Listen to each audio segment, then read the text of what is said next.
we're still in the middle of that holiday break kind of slowdown, which again is fine. The manga deserve their holiday breaks as well. And I think it's after this one that we will be back on the normal track until we get to Golden Week in, I believe, May.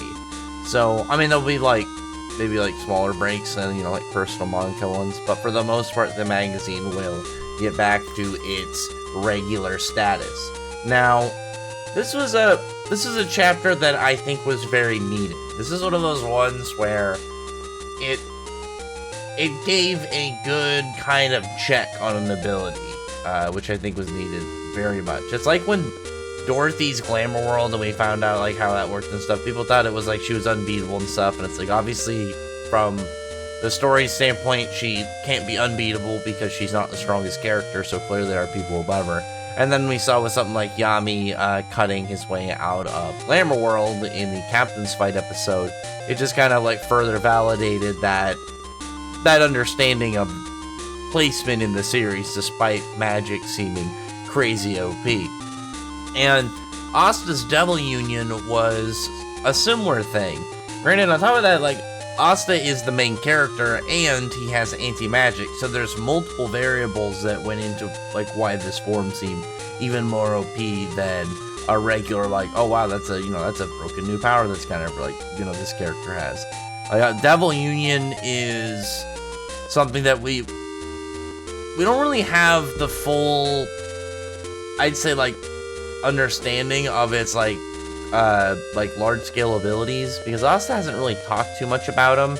I feel it's kind of more like Black Form, where it just kind of buffs his other abilities. It's a general physical buff. He has way better flight, but it's okay, he now has unlocked more abilities from his other swords rather than a form that has its own abilities. I don't know, it's gonna depend. We know that it's not complete, so maybe when it's complete there'll be something completely different added on top of it, who knows. But because of the whole bit with the Ancient Demon and then the twins, Asta just seemed with Devil Union there weren't any characters that could stop him, and we were only at first gate people, and that was always something to take note of. We haven't gotten to the bigger people of the devils, but it was still a grounds that just made it seem for some people no, Asta could defeat anybody within that time limit. And here, Lucifero proved something that I've been saying for a long time, something that not as something as I've been saying it before anyone else said it, as I've been saying it in reference to it was brought up by Veto, is that you can counter Asta's way of fighting by being physically stronger than him. Because he has his own anti-magic perks, he has his own abilities that he's able to use, his own kind of tricks with oh, the Demon Destroyer has that little anti-magic EMP, you have you have the Demon Door being able to absorb magic and stuff.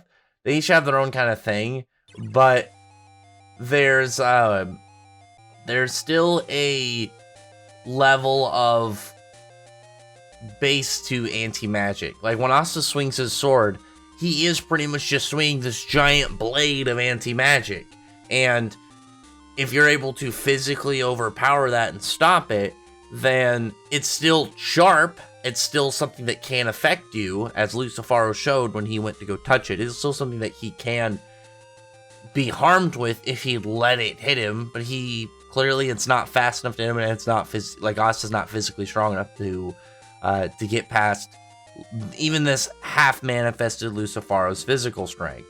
So I do like it when there is a logical check like that for something that so far hasn't been checked.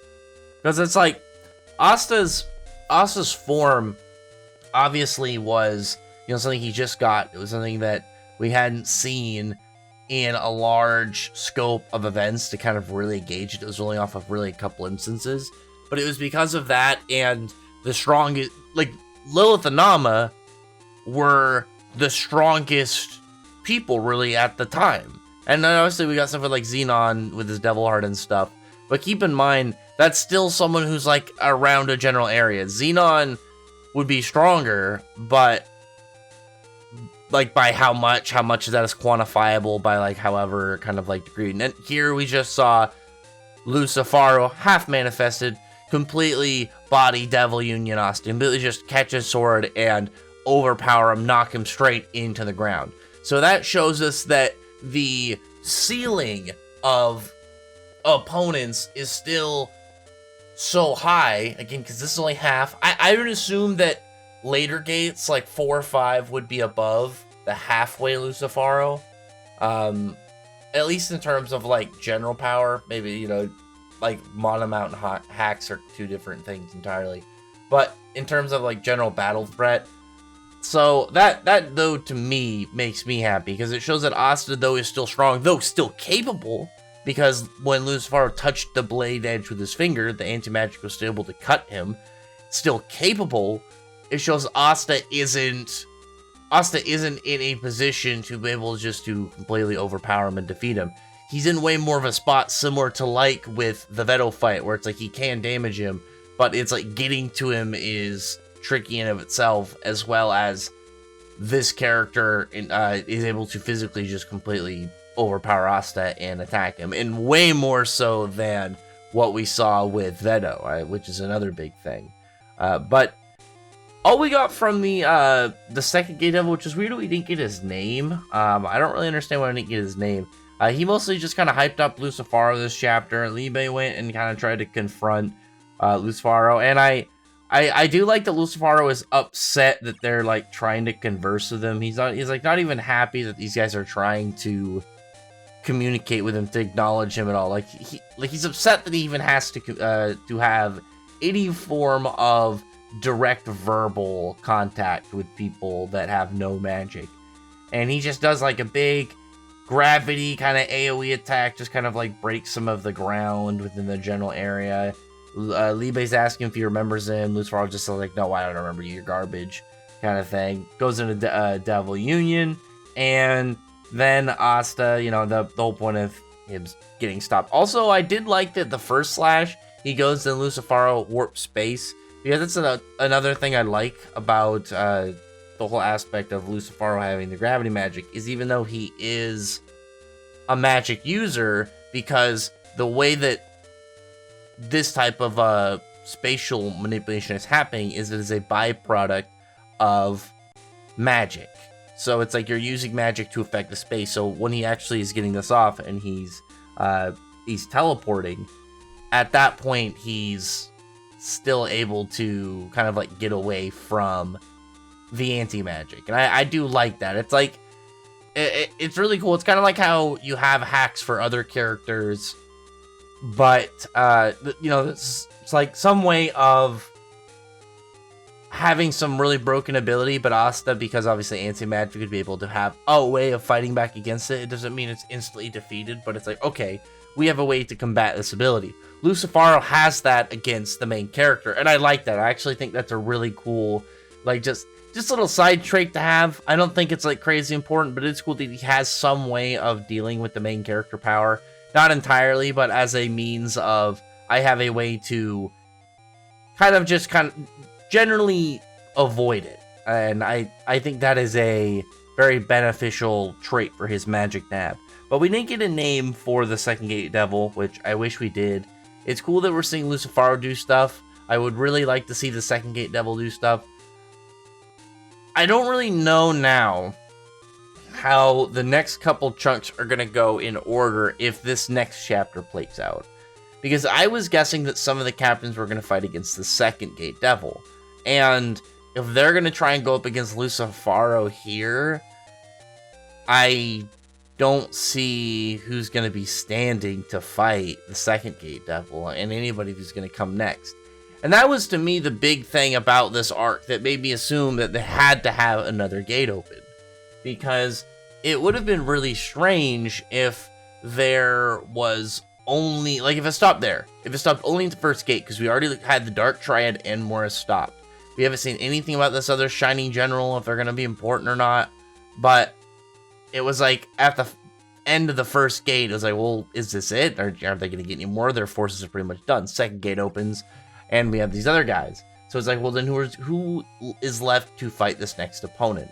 But the thing is, Lucifero is up, and we just saw Lucifero body completely just block and knock down Devil Union Asta. And here's the thing. Asta wasn't done. He's not knocked out of his form. He's not unconscious. He took damage. Like, he took, like, what looks like just like a bloodied and bruised cheek. But obviously that just shows that this half Lucifero is much physically stronger than Asta. That's obviously a big deal. Why is that a big deal? So when you look at these characters, you have Charlotte, Jack, Dorothy, Fuego Leon, Rill, Marileona, and Nozel. So just in physical strength, from overpowering Devil Union Asta like that, he should physically overpower everybody here easily. Like, very easily. And Black Clover does not have a whole lot of physical strength focused characters. And physical strength is different than magic. And by the way that Monoskin works, they're not going to be as protected from physical strength attacks as they are going to be from magical based attacks. So Lucifero is going to have an edge purely off of physical strength. Not even talking about mana amount, not even talking about Hack's gravity magic, but just off of his physical strength, he's going to be a terror to kill.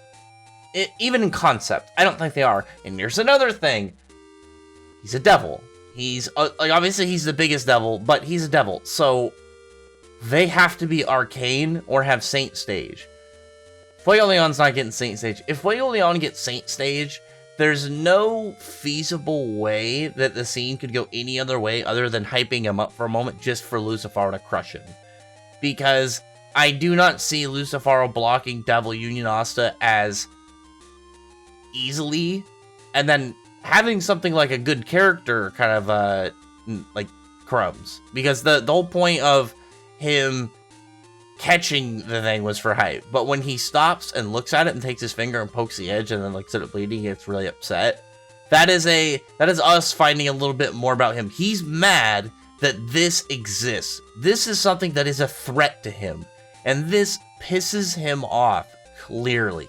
Imagine you are this undisputed top of the king. I mean, I know there's two other like big pillars, but you know, just for the sake of my comparison, I guess you can kind of use them too, because they would have the same, they should have the similar levels of upset over this as well. You're like at the super top, and then here's this no magic devil, this nobody with a human that also has no magic, that have a power that can potentially kill you. That'd piss you off. And I like that we were getting that, but it's like, I don't really see any of the captains doing anything here. They're boosted by Rill's Twilight of Valhalla. They don't even have all the captains. Yami's not here. William's not here. Kaiser's not here. And obviously Kaiser would be useful for defense. That's Kaiser's whole thing. But I mean, he's not going to do too much here. But it's like, these guys are going to get completely ran over. I really just see in the next chapter as either the second Gate Devil steps in and is fine, or Lucifero completely runs over these guys. Because like, the next couple chapters, I think, are going to be really important in setting up the tone for where this is going to go. Because I thought this was going to be like long battles as like gates are opening, and like I thought the Dark Triad was going to lose much further down the line. And we got all of their stuff pretty much concluded within the first gate. So now there's like a whole question mark of like where, again, we don't have Megikyo as well. Like the Megikyo stuff, at least as of right now, is finished. Megikyo and stuff might come back, I would assume so, but let's just assume for right now the Megikyo stuff is not going to come into play. Pretty much any plot point right now is like really is just controlled by Lucifero, because we don't know any reinforcements coming up. We don't know any other kind of side things going on that could take place or happen. There's nothing really that was set up or established, I'd say, that really could interrupt this scene in enough of a way. Unless you did something more like, oh, the Witch Queen and a bunch of Diamond Forces showed up kind of thing. Like they've come to kind of try and help. But I feel like that would also just be another like Lucifero flex thing, but maybe it's like Lucifero goes to just AoE and smash down some fodder just to kind of like stretch himself out after, you know, getting, you know, out into the human world. And then like characters could retreat. Like there's a lot of weird plays I think that Tabata is going to do in the next couple chapters to set this up. Because Lucifero logically would kill pretty much any human that he felt like. So, and I don't think Tabata's just going to go on a killing character spree. But he has to be careful with where things go, because if he puts Lucifero in a spot where he logically is going to kill a character, I think he should. Because there's a difference to me, and this is my whole thing, and this is the last thing I want to talk about, because I do think this is important because of the setting. And I'll say, like, to give a kind of like a short example of what I mean.